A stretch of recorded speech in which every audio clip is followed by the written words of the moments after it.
मंडळी, अहिल्यानगर अर्थात पूर्वीचा अहमदनगर जिल्हा, या जिल्ह्यातील पारनेर तालुक्यात अनेक सुंदर गड्या व ऐतिहासिक वाडे आहेत। हा आहे पारनेर तालुक्यातील जामगाव या गावातील सरदार महादजी शिंदे यांचा भुईकोट किल्ला। हे तेच सरदार महादजी शिंदे ज्यांनी तिसऱ्या पानिपत युद्धात संपलेला मराठा साम्राज्य पुन्हा उभा केलं। दिल्ली ते कटकपर्यंत मराठा साम्राज्याचा झेंडा तिथपर्यंत फडकवला, ज्यांना ब्रिटिशांनी देखील द ग्रेट मराठा म्हणून सन्मानित केलं। सरदार महादजी शिंदे यांचा हा भुईकोट किल्ला तब्बल 86 एकरात पसरलेला असून देवगिरी नंतरचा भारतातील हा सर्वात मोठा भुईकोट आहे। या किल्ल्याच्या आतमध्ये सरदार महादजी शिंदे यांचा मजबूत असा वाडा देखील आहे। बऱ्याच ऐतिहासिक वास्तू इथं आहेत, प्राचीन मंदिरं आहेत। सगळं काय आजच्या व्हिडिओच्या माध्यमातून पाहणार आहोत।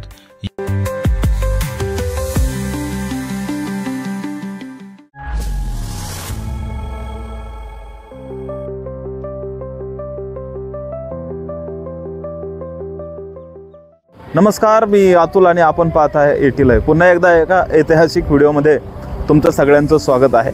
मंडळी, आज आपण आहोत नगर जिल्हा पारनेर तालुक्यामध्ये असलेल्या ऐतिहासिक गावी जामगाव या गावी। आणि या गावामध्ये खरं तर महाराष्ट्राचा जो गौरवशाली इतिहास आहे आणि याच इतिहासाचा एक सुंदरसा वारसा सांगण्यासाठी आपण आज या ठिकाणी आलेलो आहोत। महादजी शिंदे मराठ्याच्या इतिहासामध्ये सुवर्ण अक्षरांनी लिहिलं गेलेलं एक नाव। सरदार महादजी शिंदे हेच सरदार महादजी शिंदे ज्यांनी पानिपतच्या युद्धामध्ये संपलेलं मराठा साम्राज्य पुन्हा एकदा उभा केलं आणि त्याच महादजी शिंदे यांचा असलेला हा भुईकोट किल्ला आहे। शिंदेंचा वाडा म्हणून हा सगळीकडे प्रचलित आहे। हा एक मोठा भुईकोट किल्ला आहे आणि सरदार महादजी शिंदे यांच्या कर्तृत्व आणि नेतृत्वाचा साक्षीदार असलेला हा किल्ला आहे। आपण आजच्या व्हिडिओच्या माध्यमातून हा संपूर्ण किल्ल्याचा परिसर पाहणार आहोत। जाऊयात, तत्पूर्वी आपल्याला विनंती आहे, तुम्ही जर चॅनलवरती पहिल्यांदा असाल तर आपल्या चॅनलला सबस्क्राईब करायला विसरू नका। पुढे जाऊयात, चला।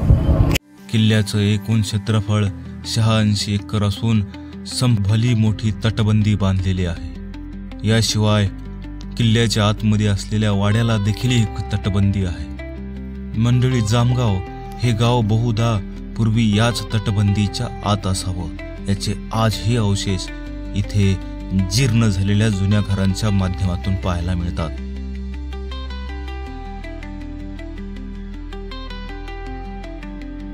मंडळी, आपण आतमध्ये म्हणजेच किल्ल्यामध्ये प्रवेश केल्याच्या नंतर पहिलं प्रवेशद्वार होऊन दुसरं मुख्य प्रवेशद्वार जे आहे हे मुख्य प्रवेशद्वार आपल्याला या ठिकाणी पाहायला मिळतं। आणि मग हे जे दुसरं मुख्य प्रवेशद्वार जे आहे हे इथून एक, आता तुम्ही जर इथं आले तर एक लक्षात येईल आपल्याला, इथं आतमध्ये जाण्यासाठी यांनी एक छोटीशी या ठिकाणी खिडकी टाईप म्हणजे दरवाजाला एक छोटीशी खिडकी या ठिकाणी ठेवलेली आहे आणि इथून आपण आतमध्ये प्रवेश करू शकतो। किल्ल्याला 3 बाजूनी तटबंदी पाहायला मिळते।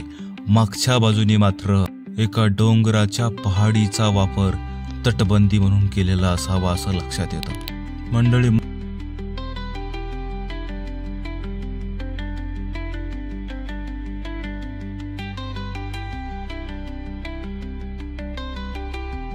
मुख्य प्रवेशद्वारासमोर उभे राहिले असता 600 मीटर अंतरावर महादजी शिंदे यांचा भक्कम बुरुजांनी युक्त दगडी तटबंदी व भक्कम प्रवेशद्वार असणारा मुख्य वाडा आपल्या नजरेस पडतो। जशी किल्ल्याला तटबंदी आणि बुरुज आहेत, अगदी त्याचप्रमाणे आतमध्ये असलेल्या वाड्याला देखील तटबंदी आहे आणि 6 बुरुज आपल्याला पाहायला मिळतात। जमिनीपासून साधारणतः 15 फूट उंचीवर बांधलेला हा वाडा नजरेत न बसण्यासारखा आहे। मंडळी, आपण इथं वाड्यात आल्याच्या नंतर आपल्याला इथं पाहायला मिळतं की Maharaja Madhavrao Shinde junior college of education हे रयत शिक्षण संस्थेचं कॉलेज या ठिकाणी सुरू आहे। आणखीही एक ॲग्रिकल्चर कॉलेज इथे सुरू आहे। आज आपण नेमकं आलो आणि आज सुट्टी आहे त्यामुळे इथं बंद आहे सगळं। आणि जसं तुम्ही कधीही आले तरी हा जो मुख्य वाडा आहे हा वाडा आत्ताही म्हणजे यांनी बंदच केलेला आहे, सध्या बंदच ठेवला आहे, कारण याची अवस्था थोडीशी जीर्ण झाली। काही अनुचित प्रकार घडू नयेत म्हणून ह्यांनी हा जो मुख्य वाडा आहे हा वाडा बंद केला. इतर काय गोष्टी त्या दाखवतो. चला. वाड्यात प्रवेश केल्याबरोबर उजव्या बाजूला दगडी बांधकामाची एक खोल विहीर पाहायला मिळते. 150 फूट खोल असल्याचं सांगितलं जातं. वाड्याच्या प्रवेशद्वारावर लाकडातील नक्षीकाम केलेले असून काही राजचिन्ह कोरलेली दिसतात. सरदार महादजी शिंदे यांचे वंशज जिवाजीराव शिंदे यांनी हा जामगावचा किल्ला, या किल्ल्यामधील वाडा 1955 साली रयत शिक्षण संस्थेला बक्षीस म्हणून दिला. आता या वाड्याच्या आवारामध्ये रयत शिक्षण संस्थेचं एक D.Ed कॉलेज आणि एक पॉलिटेक्निकल ॲग्रिकल्चर कॉलेज सुरू आहे. महादजींचे वडील राणोजी शिंदे हे देखील मराठा साम्राज्यातील परिचित असे सरदार होते. आपल्या वडिलांकडूनच त्यांनी लष्करी शिक्षण मिळवलं. सुरुवातीला वडील राणोजी शिंदेसोबत माळवा आणि उत्तरेतल्या काही मोहिमांवरती महादजी शिंदे गेले होते. 1761च्या पानिपतच्या लढाईत देखील महादजी शिंदेंनी पोट तिरकीने अब्दालीच्या सैन्याबरोबर संघर्ष केला होता. युद्धानंतर काही मराठा मंडळी ग्वाल्हेर येथे आली, ज्यामध्ये महादजी शिंदे हे देखील होते. पानिपतच्या या लढाईत महादजी शिंदे अत्यंत गंभीर जखमी झाले होते. पण पुढे महादजी दिल्ली मोहिमेवर रवाना झाले. पानिपत युद्धाचं अपयश धुवून काढण्यासाठी पेशवे थोरले माधवरावांनी महादजी शिंदेंना दिल्लीला पाठवल्याचं अनेक इतिहासकार सांगतात. मंडळी, या भुईकोट किल्ल्याला 3 बाजूने मोठी तटबंदी आपल्याला पाहायला मिळते. असंख्य बुरुज देखील आहेत. पण आता एक समजून घ्या, 3 बाजूने तटबंदी. आपण प्रत्येक भुईकोट किल्ल्याला पाहतो की 4 बाजूने तटबंदी असते. या किल्ल्याला 3 बाजूने तटबंदी. त्याचं कारण असं, चौथी तटबंदी म्हणून हा जो पाठीमागचा जो पहाड दिसतोय तुम्हाला, म्हणजे हे डोंगर टाईप दिसतंय, तर चौथी तटबंदी म्हणून या पहाडीचा वापर या ठिकाणी केलेला आहे. या दिल्ली मोहिमेत महादजी शिंदेसोबत विसाजी पंत, रामचंद्र कानडे आणि सरदार तुकोजी होळकर असे सरदार देखील सोबत होते. आपल्या पराक्रमावर आणि सरदार होळकर आणि कानडे यांच्या सोबतीनं त्यांनी उत्तरेकडील अनेक संस्थानं आपल्या साम्राज्याखाली आणली. शिवाय राजस्थानमधील रतनगड, लालगड, बिकानेर, लखनगड ही संस्थानं देखील मराठा साम्राज्याला जोडली गेली.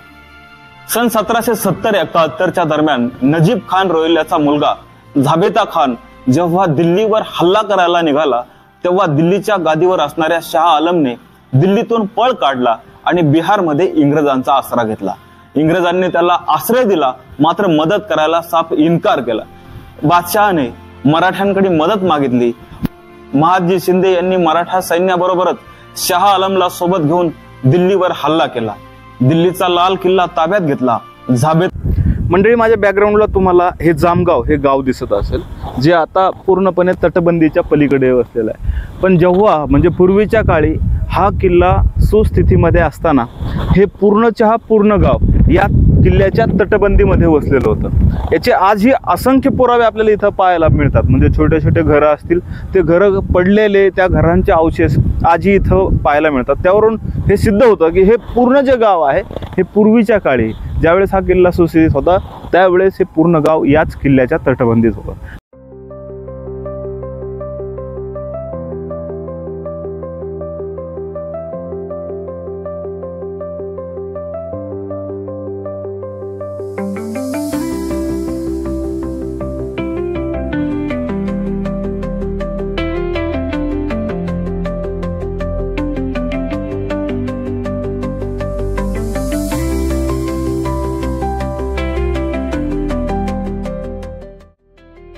मंडळी, हा जो पाठीमागचा दरवाजा पाहत आहे, हा उत्तर दिशेला दरवाजा आहे किल्ल्याच्या.